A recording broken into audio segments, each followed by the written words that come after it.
rest of them, I don't like hiding back there. A lot of you are cold. I think I'm the only one out there that's visibly shaking.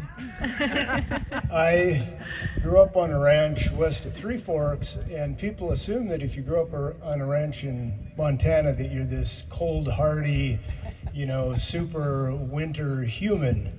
That's not the case with me. I'm a cold wimp. I'll just tell you that. I think I'm a cold wimp because I frostbit my fingers and toes so many times. By the time I was age 10, I couldn't remember. One time I was 5, 6 years old or so, and it was February. There was a cow that was going to calve early, and my dad needed to put together some little ramshackle place for her to calve in an outbuilding. And I'm the little kid that gets to hold the flashlight, okay? And I hold the flashlight, and he's messing around with his baling twine and, corral poles trying to get this together.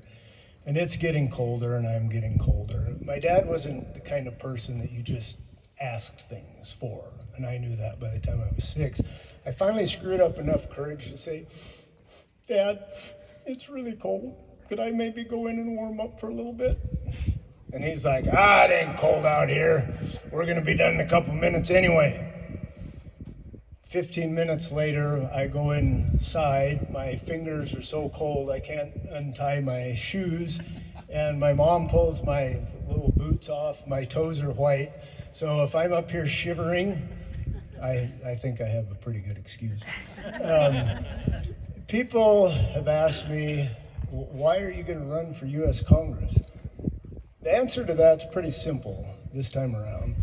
We need somebody in the House of Representatives representing Montana that has more than the attitude of a toddler. What's a toddler's favorite word? No. No. Matt Rosendale's favorite word is no.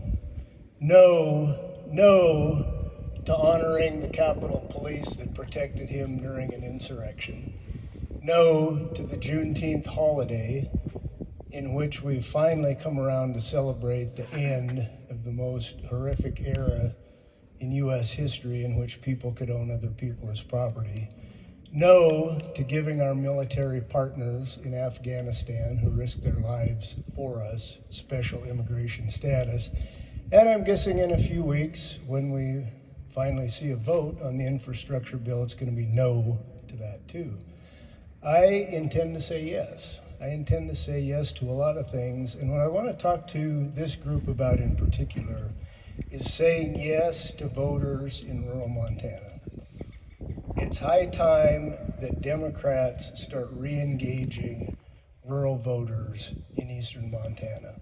Losing those counties 80-20, 75-25, that's just not acceptable. And we have a message. We have a message for rural voters.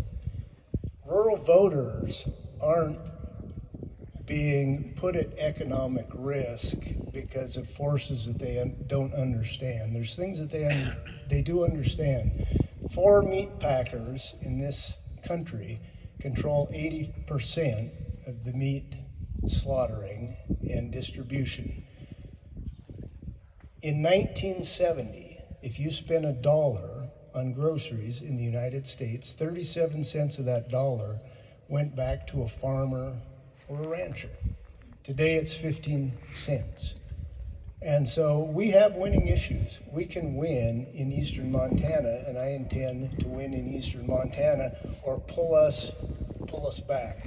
The way you have to do that is through voter engagement, where you look people in the eye and you answer their questions about tough things, about the American Prairie Reserve, about immigration, about all of the things that aren't really affecting their lives, but which the media sources and the people that they listen to tell them are affecting their lives. And so the focus of our campaign will be, at least in the rural aspect of it, is to go to eastern Montana with a credible candidate and with a credible message.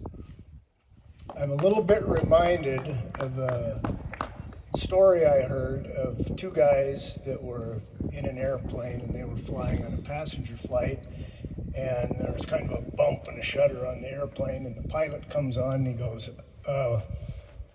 really sorry folks, but there's been a problem with our fuel distribution system, and one of our 4 engines is knocked out.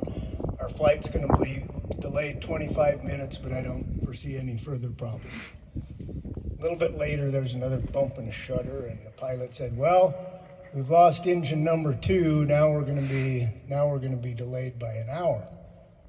And the 2 guys are looking at each other. They're getting a little more worried all the time. And another bump and a shudder, and he's like, oh, we lost our 3rd engine. Now, a lot of you folks aren't going to make your connecting flights. We're going to be delayed 2.5 hours. The one guy turns to the other and he goes, geez, what if we lose that last engine? I think we're going to be up here all day.